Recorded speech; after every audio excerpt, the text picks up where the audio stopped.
Good morning. I want to ask you if you struggle with anger.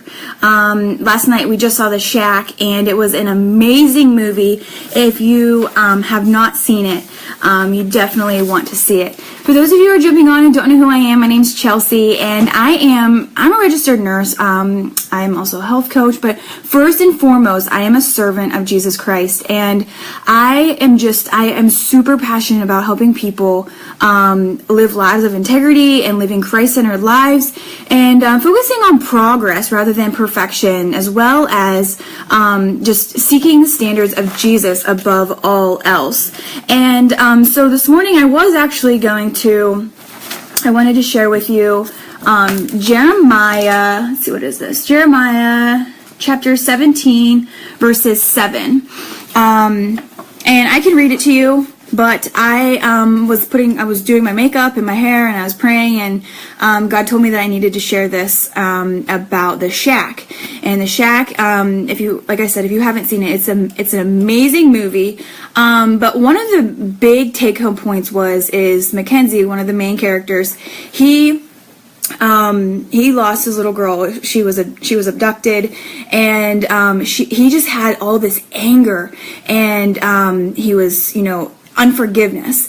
And so a lot of the movie was him just working on that unforgiveness and choosing to forgive. Forgiveness is a choice. And so I just wanted to, I want to emphasize the importance of forgiveness. A lot of times whenever we are harboring unforgiveness, it manifests itself as anger, and a lot of these symptoms that so many of us these days are displaying. And unfortunately, a lot of people are just being treated with, antidepressants, anti-anxieties, antipsychotics, and all of these things that are, that are masking these symptoms. And so I'm super passionate about just really experiencing your emotions, acknowledging that they are there, that they are real, and then working through them, because ultimately that is what is going to bring you freedom, and what is going to help you to live a life that is Christ-centered and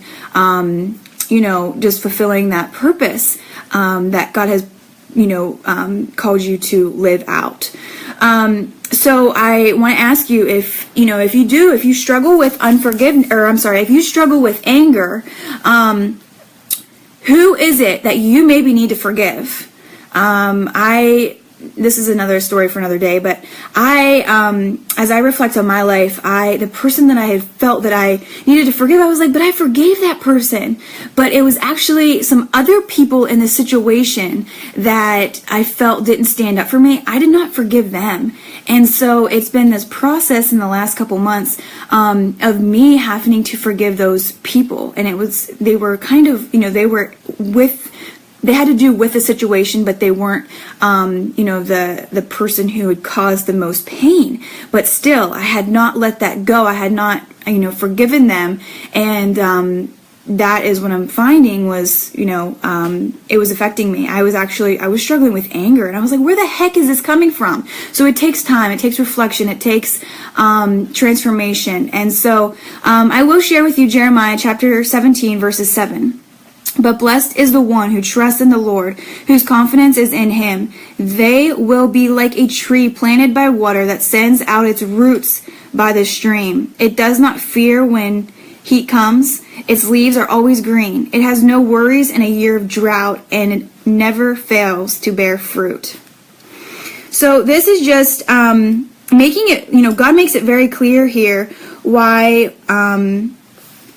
it's important to stay rooted in him. And it's because whenever we are, Beasley says good morning, when we stay in his word and we are meditating on his truths and his promises, we're like a tree that is planted by water and its roots by the stream. We're constantly being nourished, and we will have the strength to get through those difficult times. And so, yeah, I hope that speaks to someone today. And like I said, who is it that you need to be forgiving if you are experiencing that anger?